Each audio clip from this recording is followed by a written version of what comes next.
Good day and welcome to the JWMI Leadership Live webinar, How to Lead with Impact in Nonprofit Marketing.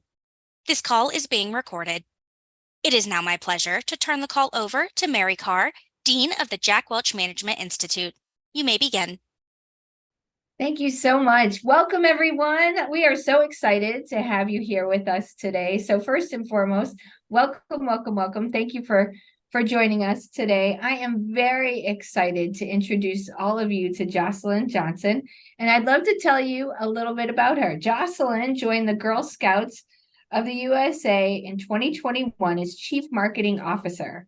As CMO, Jocelyn plays a crucial role in telling a clear narrative to internal and external stakeholders and growing membership, revenue, and engagement.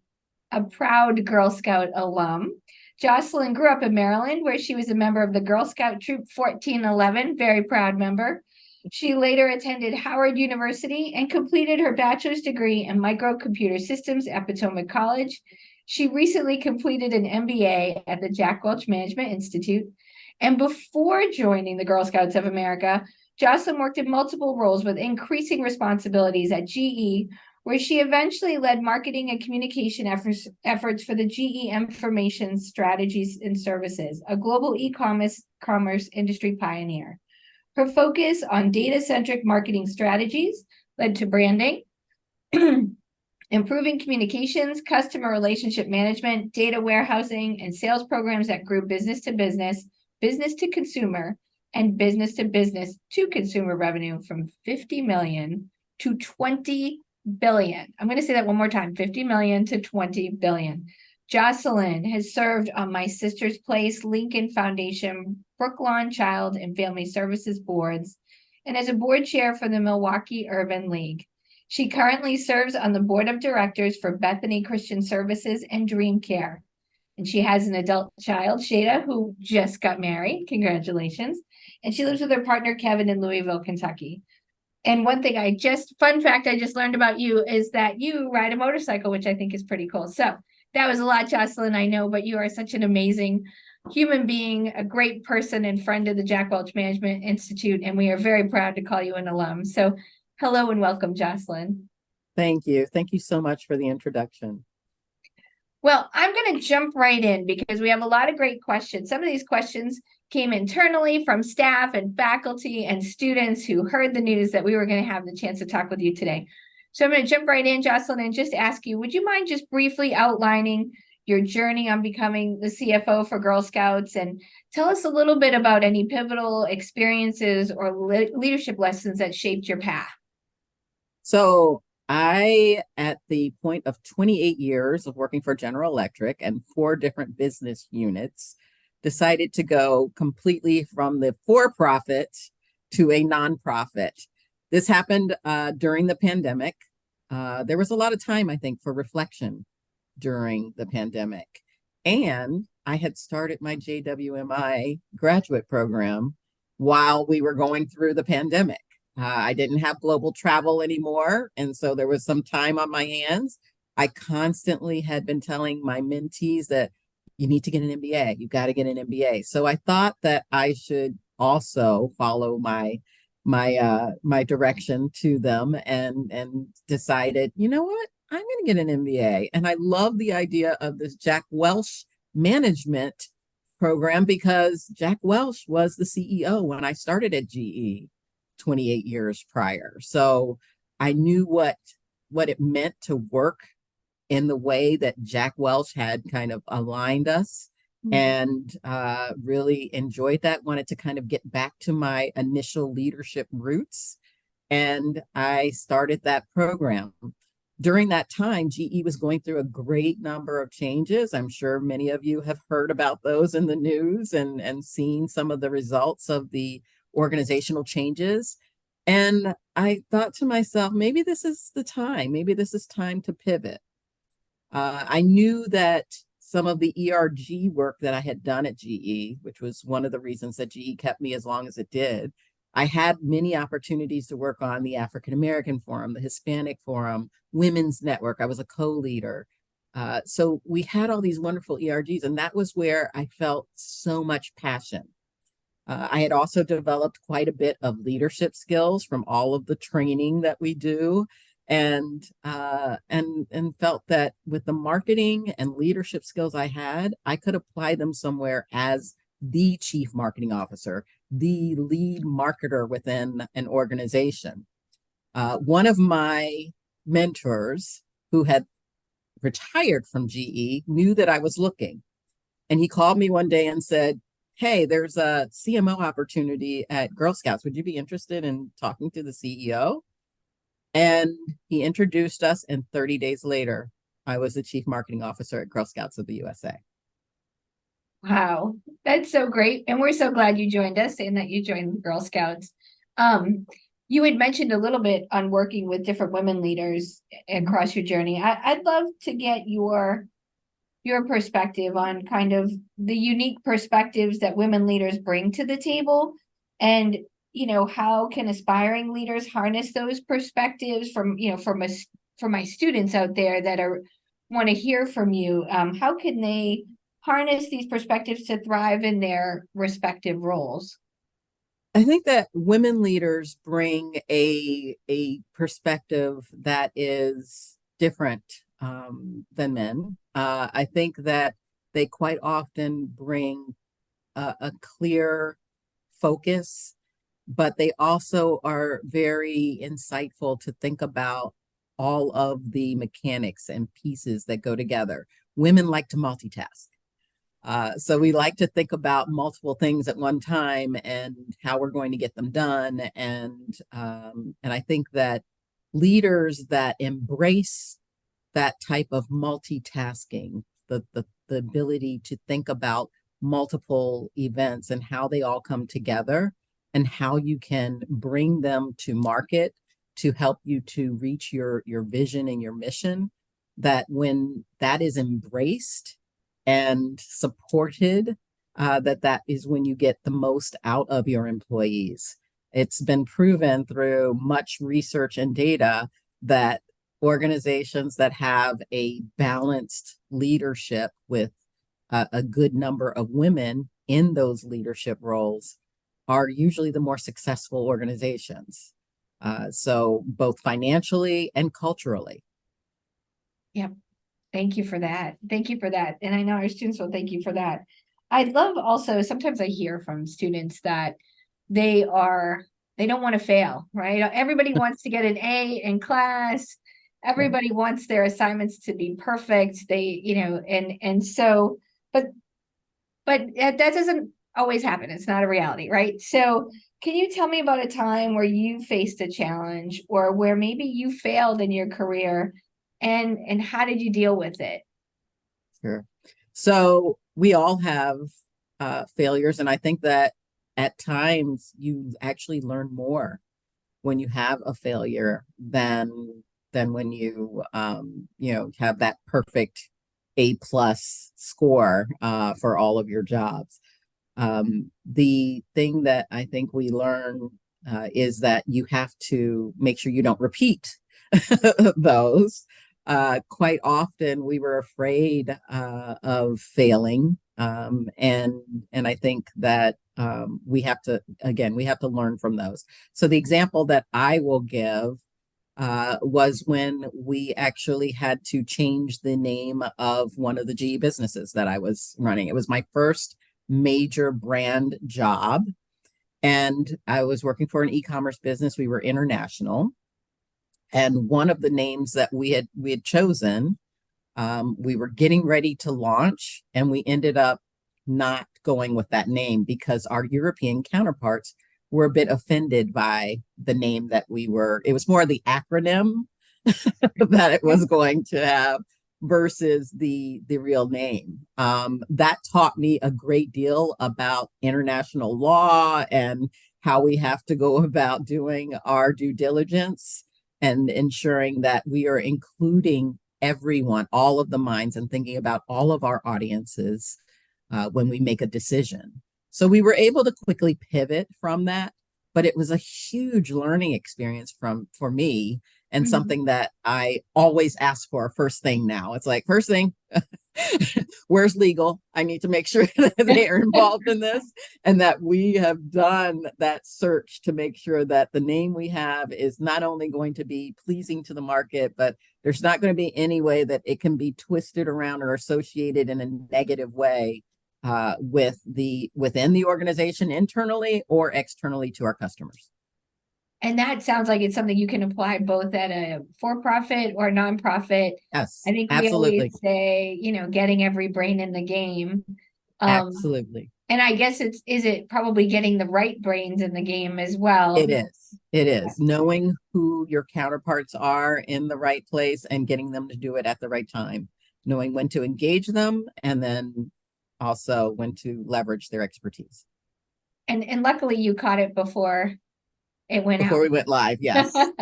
So it delayed things a bit, but yes, it was a little bit of a better landing, right? Worth the delay. Yes. Well, and that's great. And for students and prospective students who have joined us today, if you do have a question for Jocelyn, feel free to put it in the Q&A and I will check it periodically and can ask for you. So my next question is going to ask you a little bit about more on getting every brain in the game, because representation does matter, especially in leadership roles. And so how have diversity and inclusion enhanced decision making and innovation within your teams? And I'd love to hear in both organizations, both in GE and in the Girl Scout, how has diversity and inclusion enhanced the decision making there? It has enhanced it significantly. GE was very focused on its diversity and inclusion, as is Girl Scouts. We actually have a DEI, what we call RJ. So we have racial justice included in ours here at Girl Scouts. But at GE, having the diversity of mind was something that they actually sought out. So as we were hiring new people, we actually had rigor in place where, from an HR perspective, we wanted to make sure that we had a diverse candidate pool.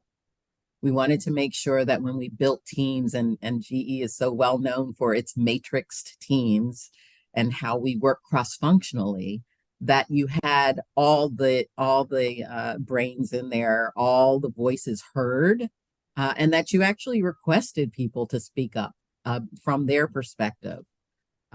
It was interesting in the marketing area for value propositions that we were creating across multiple markets for our healthcare equipment, how we had to go about determining, well, who is that decision maker? Because the value proposition is different depending upon who the decision maker is. So you had to have that diversity of thought. It can't be just a one and done and one size fits all.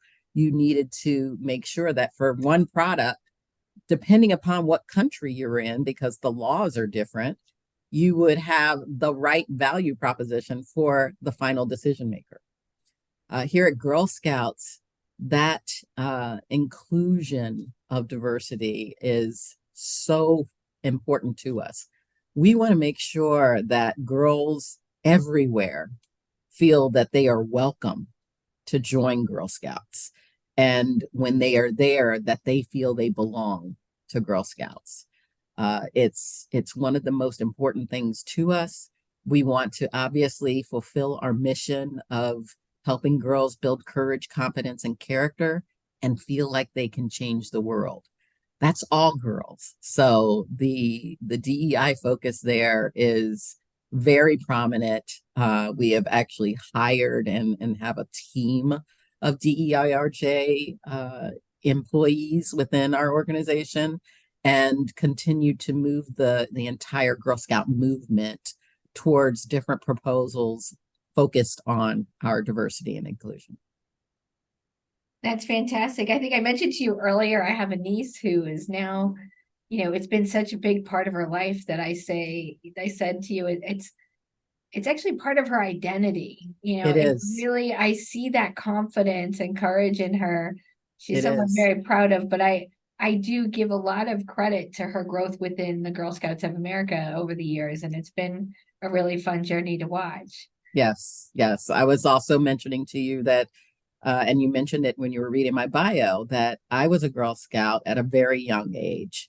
I was in the Montgomery County area in the 70s.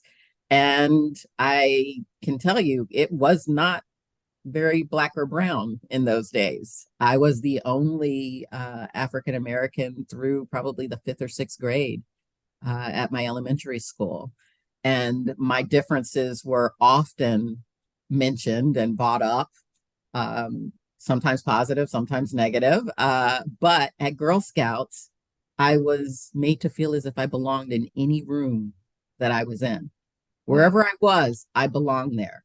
And I have carried that throughout my career, my education, and I live it every single day. It isn't just something you do like soccer or playing an instrument, or those are wonderful things, wonderful skills to have and experiences to have.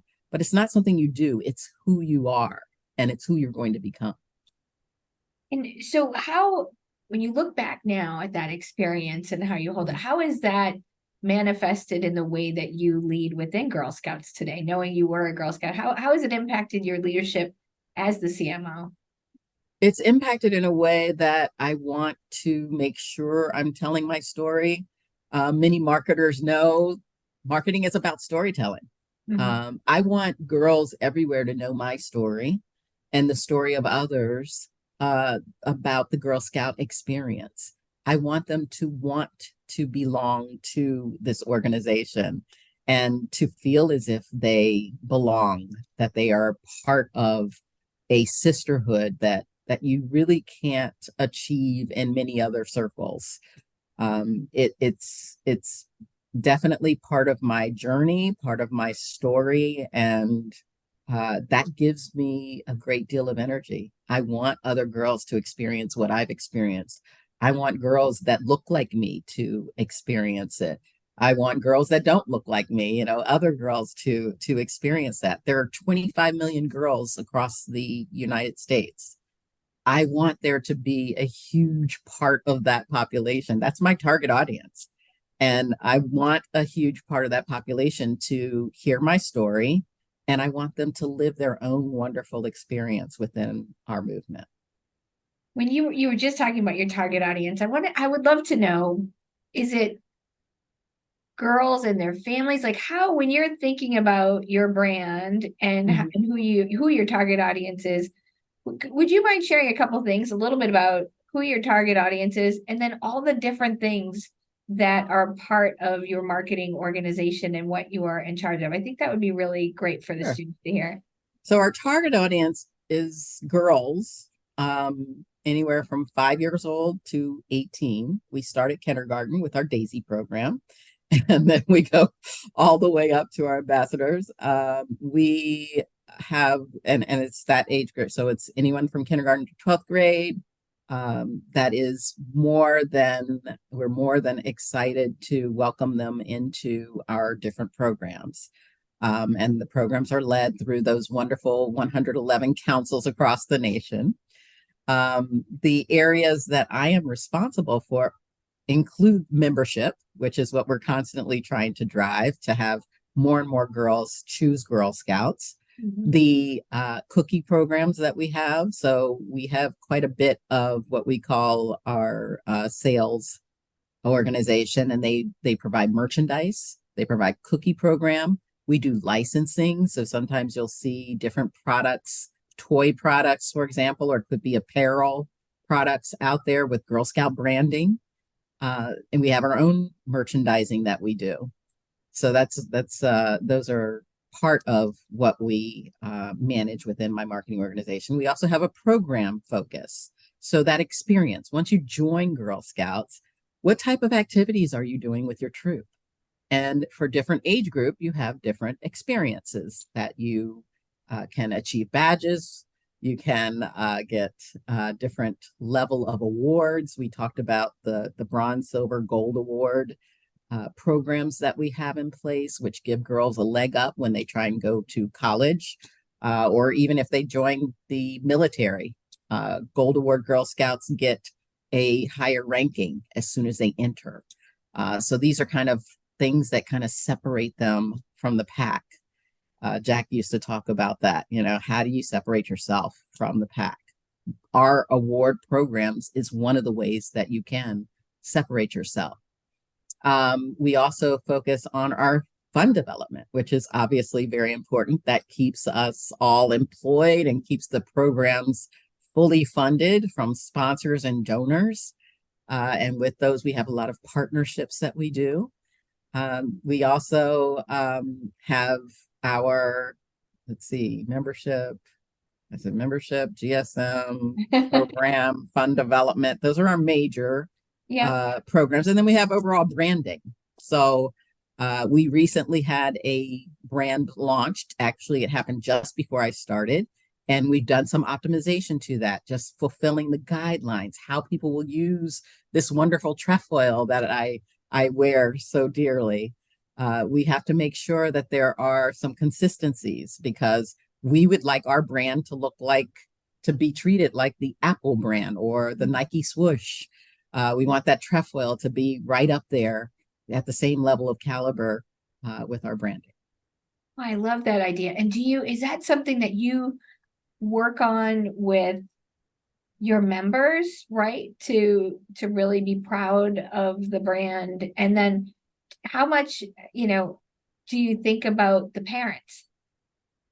Are you marketing to parents too? Like, is that absolutely? Yeah. Yes. The parents are actually the key target in the early years because they make the decisions. When you're in kindergarten, you don't really decide what you're going to do extracurricular as much as your parents do. Yeah. You can say, they might see somebody at a cookie stand and say, I want to do that. But the parent makes that final decision, and the parent is the one that's paying the membership fee. So absolutely, we market to the parents. We market to volunteers because we need volunteers to help us run the troops. So any of the students out there that are interested, please go to our gsusa.org website and put in that you want to be a volunteer. We will give you the training that you need, but we need more and more volunteers. And I think graduate students are definitely the type of individuals that we want our young girls and young women to be able to see in that role and be able to learn from. I love that. Yeah, absolutely. Yes, that's great. And what great leadership experience for grad students. Absolutely. There's a myth that you have to be a parent to be a volunteer. Right. That is not true. That is so not true. I mean, think about all the people that you mentor. You definitely can do that at you don't have to be a parent in order to volunteer. Got it. That's a great point. I'm glad you shared that. Well, I did want to shift a little bit. Okay. Actually, let me just double check the Q&A and see. I did have a question in here from a student around whether or not there's ever been have you had any experience with the transgender movement and how did you address it? Have you had anything in terms of issues like that you've had to navigate through? We have, and especially when it comes to our camping season. Yeah. We welcome transgender women. We are very welcoming of them to our different programs, to our troops. We also have had the case here and there where a Girl Scout starts and she may be a young girl and decide at some point that she wants to make that change. But in our eyes, once a Girl Scout, always a Girl Scout. And so we maintain that individual's membership, and we would continue to do so. We had Gold Award, actually, that was transgender. And when I was asked, it was very early in my time as CMO here, I was asked, well, can we approve their Gold Award? Because they've decided that they're not going to be, they're transitioning at this point. And I said, once a Girl Scout, always a Girl Scout. Absolutely, we're going to help them change and make the world a better place. So they were Girl Scout to start. They're always a Girl Scout. Thank you for sharing that. I appreciate that. And so now I want to shift gears a little and really get into for-profit and nonprofit marketing a little bit. Okay. And so many of our students, they may work for the government. They may want to start a nonprofit. What's the difference in your marketing approach in for-profit and nonprofit? Is there one? And if so, what is it? Well, the difference for me has been obviously the amount of funding associated with it. It's a different world. Mhm. It's the expenses are different. What you are able to spend on for profit versus nonprofit, especially when you're talking about a big conglomerate like GE versus a nonprofit Girl Scouts of the USA, it's different. The funding is, however, the approach is very similar. There's always identifying your target audience. There's always creating a value proposition that's clear, concise, and compelling and demonstrates differentiation so that you will be the choice of Yeah. that target audience. You've got to come up with ways that you're going to attract your audience, retain your audience, build relationships with them. It doesn't matter if it's for profit or not. The difference, the biggest difference, besides the funding, is where it goes. So that was part of the decision making for me in going to a nonprofit and coming back to Girl Scouts, because I felt like I was coming back home when I came to the Girl Scouts of the USA. To me, it was coming back to my roots. And um, it was where the dollars were going. So I can line the pockets of stockholders, or I can help girls everywhere to help them build their courage, confidence, and character and make this world a better place. Yeah, that did it for me. So I made that decision, and I did it knowing that the end game, that end result, was very different. But I can tell you the steps that I go through, I'm using all of the learning that I had at GE to come up with my marketing plans and how we go to market and what's most important. It's wonderful to have that mission Mhm. in mind as I'm doing the work, and to make sure that I'm always saying, okay, let's make sure we center. We're talking about what are we doing for girls? How am I going to help the girls that we have today join the 72% of the women in Congress as future Girl Scout alums?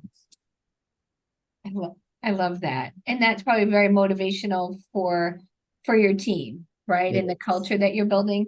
Is It it, definitely is. yeah, like I mean, would you mind sharing some insights into your experience in how in nonprofit marketing it sort of contributed to your leadership style approach? Is it different? Do you lead differently here than you did before?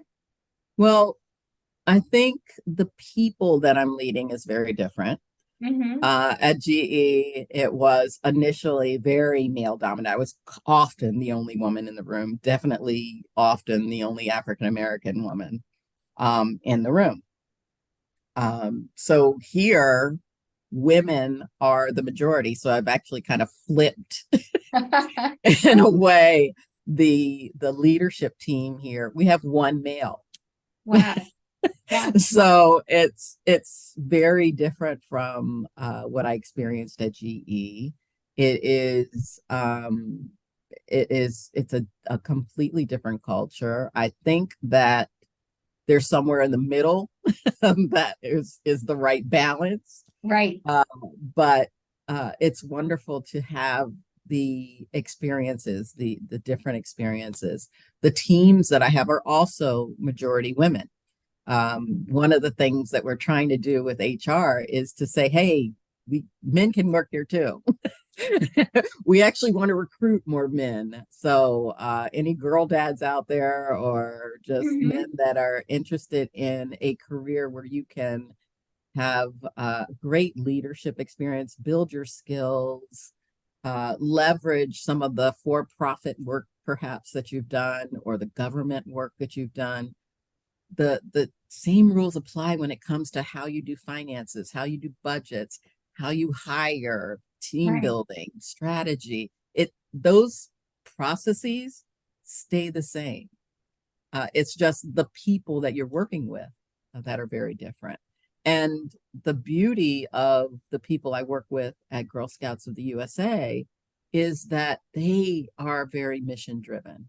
They are so passionate about the girls that we work for, and they will do whatever it takes in order to get the job done, just because they believe in the mission and they want to help girls everywhere. So I that would love be that you the said main you difference. work for them, that you are. Yes, Just when I heard that, that's it right there. Jack would it love is. that, right? That's who you're Yes, working for. yes. And I'm getting a bunch of questions that have come in, so I'm just gonna check really quick. I have Okay. someone said, so John wrote down, as the chair of a small charitable organization in Toronto, I want to build a culture of fundraising at the board level. Mhm. What do you recommend to facilitate this? So how can John do a better job of fundraising at the board level? So I was a chair for the Milwaukee Urban League while I was working at GE Healthcare. And one of the things that we did was establish tighter governance. One of the comments that we had from former board members was, oh, that's an easy board membership. It was so easy to be on that. You really didn't have to do much heavy lifting.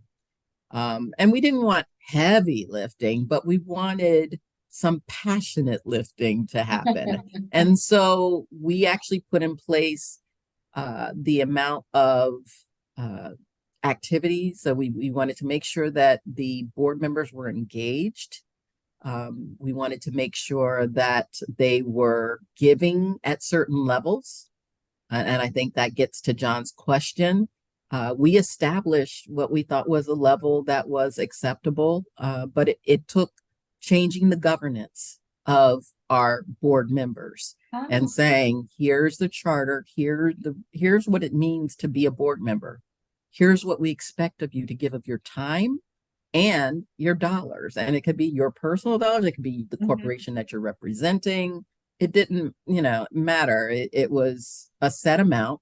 We voted on it as a board, and it was agreed to by the board members. We also made sure that as we were recruiting board members, that we let them know from the start, here's what's going to be expected of you. We are expecting you to participate in this many board meetings or this many annual activities that we have, if they have galas or anything like that. We expect a certain level of membership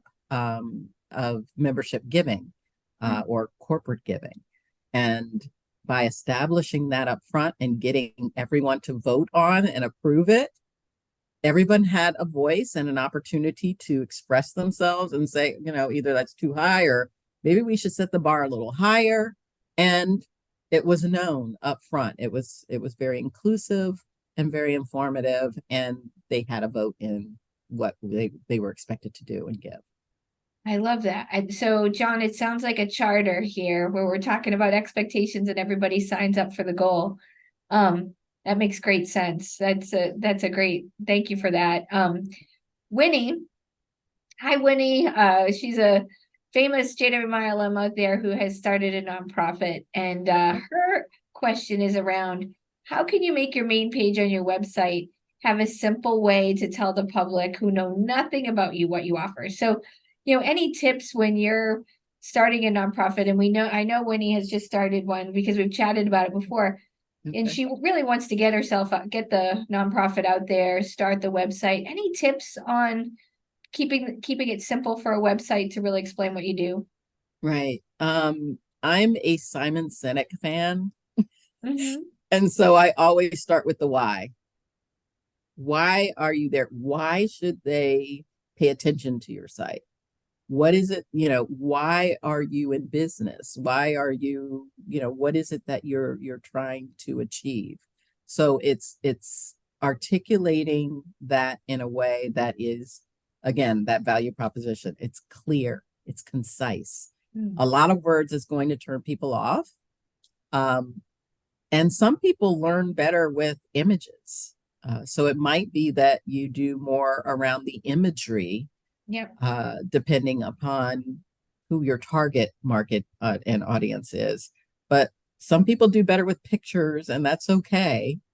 Some people like infographics where it's just a couple of words or numbers that stand out and help you to tell your story of why you are there.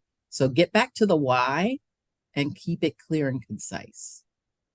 That makes And good use sense, pictures. right? Yeah, there's different ways to tell the story through video, picture, and I think that makes great sense.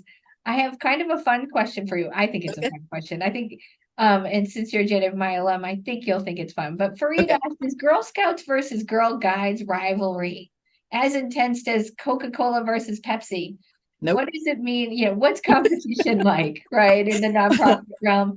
Do you see it as competition as you might Not at in all. Not for-profit? at all. No. So Girl Scouts of the USA is part of WAGs, which is the World Association of Girl Guides and Girl Scouts. Ah, We are actually all part of one big organization. There's absolutely no competition. We consider them to be our sisters. We meet with them on a regular basis. They have a triennium meeting. And then throughout the year, they have conversations and host different virtual now events, as well as in person. And no, there's no competition whatsoever. We're all part of one big sisterhood around the globe. I love it. Sorry, Fareed, no intense competition there. But now Although I'm told Girl Scouts of the USA cookie line is a little bit better than the Girl Guides. Just saying. I will test try both of them, Okay. let you know.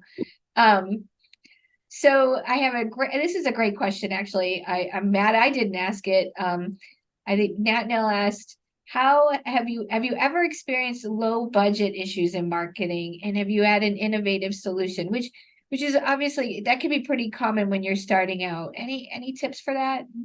Yes. So it's hard to have a marketer say that any budget they receive is not low budget. First of all, marketers love big budgets. And any budget we get, there's always, oh, if I could have just a little bit more. But often and switching from for profit to nonprofit, absolutely. I mean, what we would spend on one campaign at GE can sometimes be my entire budget for the year. So yes, you have to get creative. You have to, again, identify where your target audience is, meet them where they are. My target audience is mainly on social media. We do make a huge investment a huge percentage of our budget goes to paid media. And that is where we place our bets. We don't do TV commercials. It's just not in the budget. So that's not an area that I can explore or make investments because it's not something that we can do. But yes, you have to get scrappy and you have to, again, identify where your target audience is and get creative. Get creative about how you get the word out about your product or service, about your nonprofit, about your mission. And you said something interesting. You said place your bets. What does that Yes. mean in the marketing world in terms of That is such a placing your GE bets? term. Right? And I say it all the time. No, I Uh, love it. It is, and is it the distribution channel? And when you're placing your bet, or is it the campaign itself? Would you mind sharing a little bit of that? so if you think back to the old marketing 4 or 5 Ps, the product, the price, the position, and the promotion. It's the determining of where you're going to position and how you're going to promote. And you're only given a certain number of dollars. You have to place your bet as to where you're going to invest those dollars. You can apply even to the product P. What are you going to build? You can't build every great idea. There are so many great ideas. And today I can tell you, we were just talking about another great idea. And it's like, but that's not part of our fiscal year plan. So if we do that, what aren't we going to do? And it's making those tough decisions, but placing your bets means I'm going to make an investment here And Mhm. quite often when you're doing marketing work, you're planning for something 6 months to 5 years out. It depends on how long your product life cycle is. But you could be planning something and you're literally placing a bet on the Right? investment that you're making. I'm going to bet right now that these dollars that I'm investing are going to pay out in some great dividend to our organization in the coming 6 months to 5 years to however long before you actually start to see a profit. What you also mentioned paid media. Would you Mhm. mind telling our students what paid media is today? So we work with a company called Craft and Commerce. They are our agency of record for paid media. And this is when you actually are giving dollars so that you will have a higher placement on searches, so that when there are web ads available, yours is positioned at a certain point for a certain type of user. And it's you're paying for better positioning, Mm-hmm. and that is what we do. And we do it a great deal with our partner. And they are now leveraging, I actually just had an article a few months ago on AI solutions. So we're leveraging AI in order to better our positioning and anticipate how our users and our target audiences are going to react and where they will be. And that is how we go about placing those bets. I love that you just talked about leveraging AI. I think every company is trying to figure that out right now. And it reminded me of another question that I wanted to ask you. How how do you keep your marketing strategies relevant? I think about your audience and Mm, what it means to market to your target audience today right, versus pre-pandemic versus the 70s. right. How how are you staying relevant? And is it different staying relevant and being able to connect and do outreach in nonprofit versus for profit? It is different. And it has changed significantly. I mean, during the pandemic, schools were out, and that was one of our biggest drivers for membership.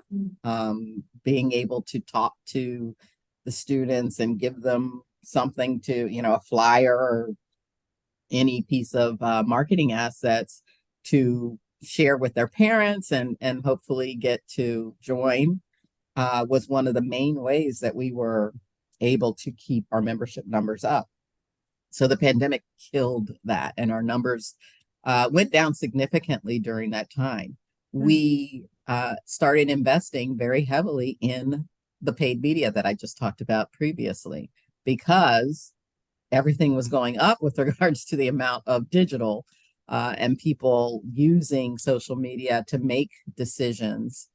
That was one of the main ways that we were able to start to build back up. And now we're starting to see improvements and increases in our membership numbers because of that pivot.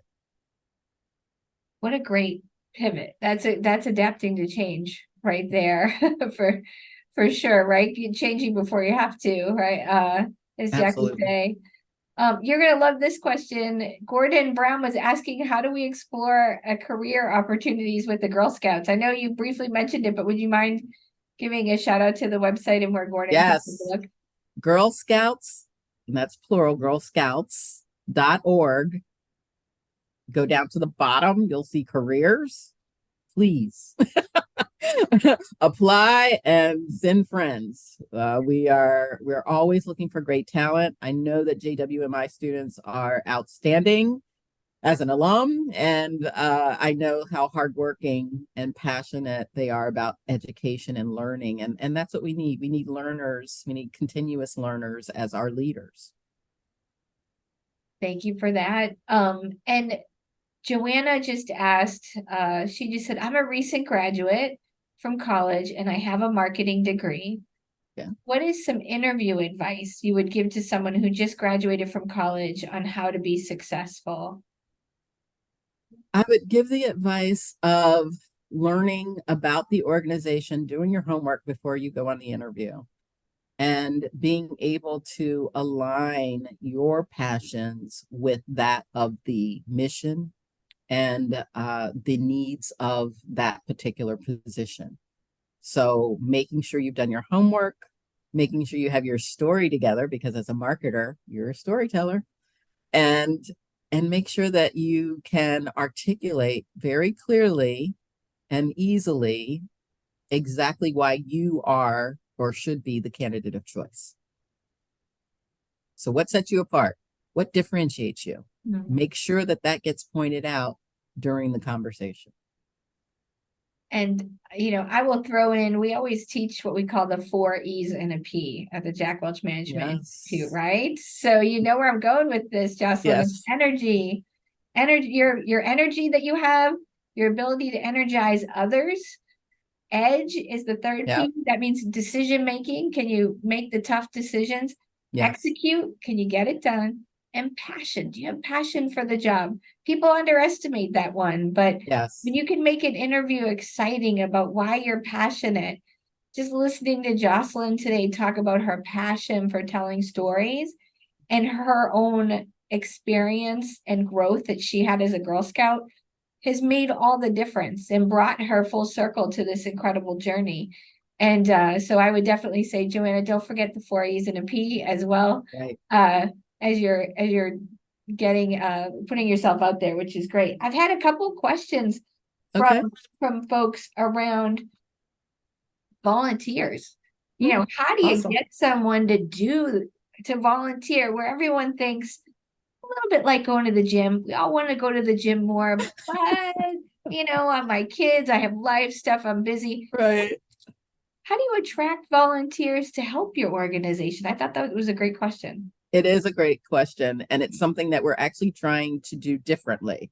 As I mentioned before, many people think that volunteers are only parents of the girls that we have as scouts. But what we are trying to do is communicate that there's a need for individuals that feel that they are passionate about girls, gaining that courage, confidence, and character, and getting out there and changing the world. But there's also different levels of volunteering. So you can volunteer and be a troop leader. That's awesome. That's one of the hardest jobs that we have. It's a challenging but very rewarding opportunity. And many of our volunteers that are troop leaders stay with their troops for years. Like they might start off as a daisy troop, which is kindergarten level, and go all the way up to 12th grade. But there are also opportunities for you to come and bring your expertise or skills to the girls. So there are opportunities within troops where they might be talking about STEM. STEM is one of our 4 pillars. And there may be something that you have in your background that you can share with these young girls and emphasize the fact that they can actually go towards a career in that path. There's no reason that our girls can't get into science or technology or engineering or math. Those are all fantastic areas where we need to see more women, not only in the US, but also across the globe. And we would love for girls to really focus there. So if that's an area that's a focus to you, leadership is another pillar of ours. Outdoors, if you like the outdoors, maybe you want to do something with our camping as a volunteer. Maybe you just want to help us during our state park, which is the initiative going on this month. So that comes to mind right away. Girl Scouts Love State Park is happening right now. So perhaps that's an area that you're like, you know what, when we do the state park program, I'd like to help out with the local Girl Scouts. Maybe, the entrepreneurship, that whole cookie program time. We need as many volunteers as we can get during the cookie season, because trust me, it's only 3 months out of the year, but it is an intense time of year where volunteers are definitely, desperately needed. And yes, we are only second to Oreo, and we only sell 3 months. So wow. Talk about execution and logistics there. right. pretty impressive. Really, 3 months and second, or that's Yeah, the official time for Girl Scout cookie season is January through March. So we sell the cookies starting in January, we yeah, end in March, we deliver them by April. If there's any kind of pandemic going on, it might be May, but wow. but yes, it's a 3 month selling period, and we literally are only second to Oreo cookies. That's amazing. Do you even get to sleep during that time? I, I imagine, Everybody braces in right. January. Okay, it's coming. Cookie Yes. season is here. Oh, wow. That's fantastic. Well, I'd love to get your thoughts on what are the most critical skills for nonprofit marketing leaders to possess to drive success and make a lasting impact. What do you think some top skills are? Top skills are your focus on the mission and making tough decisions, honestly, because as a nonprofit, you are limited in your spend. And so you've got to make tough decisions about, is this the right direction for me to take my team? You don't have a lot of pivot room if it's not. You literally have to make those go no go decisions, and from there execute and just focus on the outcomes of the work at hand. So making sure you're focused on the mission and making tough decisions, being able to quickly make those, and then measuring the success. It's really not that different from the profit for profit, other than the dollars that you get to play with. Well, and I heard you say making those tough decisions quickly. Do you find kind of, on the flip side of that question, common mistakes, like in terms of like letting something linger too long before you cut? Oh Like, my goodness. what are some Yes. things that you So, should, I guess, not do? right. So Girl Scouts is a 111-year organization. We've been around since 1912 when Juliet Gordon Low founded the organization. Which is also an amazing tangent that we could get on because, we didn't even have the right to vote at that point, and she was already building Girl Scouts. But I digress. We have programs and things that we've done over these 111 years that some people don't want to let go. And there comes a time where you can measure, which is what I often try to put in place, the effectiveness, the impact of different projects and programs that we've done over the years. And you can say, okay, this particular one, while I'm sure it's been great for the last 50 years, is no longer going to be effective here. It just doesn't fit with our future, where we want to go, or what the girls want today. A girl today does not want the same thing that a girl that was in the, in my time frame as a Girl Scout. They don't necessarily want to do the same things. They don't have the same aspirations. Things change. You've got to change and move at the speed of the girl.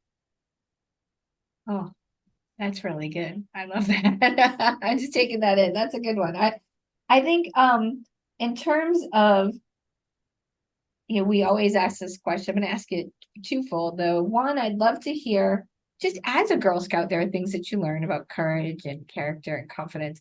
How have you applied what you learned as a Girl Scout to your role today? Well, as I mentioned, the fact that I was very different in my Girl Scout, in my school, and in the Girl Scout troop, but was still expected. The expectations were the same of me as everyone else. I was given that same cookie sheet as everyone else. In order to get a badge, I had to do the same activities as everyone else. And so that has always been kind of a level playing field for me. That allowed me to say, yeah, I belong here and I can do what everybody else can do. And I'm going to make the achievements that I want to make. And, there shouldn't be any question as to whether or not I belong where I'm sitting. And so that has always stayed with me. Girl Scouts gave that to me. at a very young age. And that has always been with me. I'm not intimidated by who's in the room, or, any comments that I might hear after a meeting. That doesn't intimidate me at all because I belong where I am. I have worked hard to make my achievements, which is another thing that Girl Scouts taught me. You work hard, you do the work, you receive the achievement, you get that badge, you get, the win at the end. The second half to that question is we speak a lot at the Jack Welch Management Institute about learn today, apply tomorrow, come back and tell us about it, right? Yeah. So how would you say you've been able to apply what you learned in your MBA journey as the CMO? As I mentioned, I was going through the MBA program as I was switching from GE to Girl Scouts. I actually joined Girl Scouts in May of 21, and I finished my program in September. So those first 4 months of onboarding and getting to know the culture, the strategy courses that I took, the culture courses, my capstone program were all while I was onboarding and applied to Girl Scouts of the USA. And I loved the professors that I had at the time. My capstone program, I actually started out, and the professor challenged me. He was like, "That's a little light. I think you can do more." And I can literally look at some of the culture programs that we're putting in place today and say, yeah, that I actually mentioned some of those things, some of the things that we're trying to achieve in my capstone. So it was literally learn and apply every single day, the first several months, and it continues. I continue to see the learning that I had and my ability to apply, because I can look back, and that's one of the other thing about the resources that JWMI gives. You can continue to look back at, okay, well, this is the paper that I wrote on this particular topic. Or I remember there was something that I read about from the Cotter book. Let me go back and take a look at that. It's always there. And it's one of the beauties of taking the JWMI courses and graduating through the MBA program. Yeah, I think, the Cotter book's a classic. It's on Change.